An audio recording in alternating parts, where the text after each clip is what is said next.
नासिन वाक़िया आगाह कंदासीं। अमेरिकी फेडरल ड्रग एडमिनिस्ट्रेशन कोरोना जी नई दवा की मंजूरी दी छॾी आहे। ख़बर वास शेयर कई पिया। मरीज़ के पैक्सलैविड स्कोरी 5 ॾींहं ताईं ॾींहं में 2 भेरा इस्तेमाल करणी पवंदी। अमेरिका दवा ठाहींदड़ कंपनी सां 5 अरब 30 करोड़ डॉलर जो मुआहिदो करे छॾियो आहे। आगाह कई पिया वांखे अमेरिकी फेडरल ड्रग एडमिनिस्ट्रेशन कोरोना जी नई दवा की मंजूरी ॾेई छॾी आहे। मरीज़ के पैक्सलैविड स्कोरी 5 ॾींहं ताईं ॾींहं में 2 भेरा इस्तेमाल करणी पवंदी।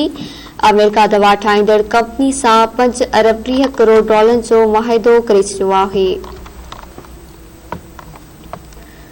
ख़बर वास शेयर कई पिया। अमेरिकी फेडरल ड्रग एडमिनिस्ट्रेशन कोरोना जी नई दवा की मंजूरी ॾेई छॾी आहे।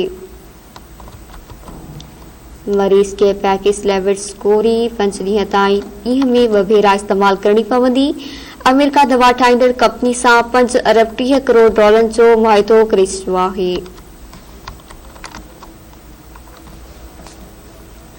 ख़बर वास शेयर कई पिया। अमेरिका दवा ठाहींदड़ कंपनी सां 5 अरब 30 करोड़ डॉलर जो मुआहिदो करे छॾियो आहे।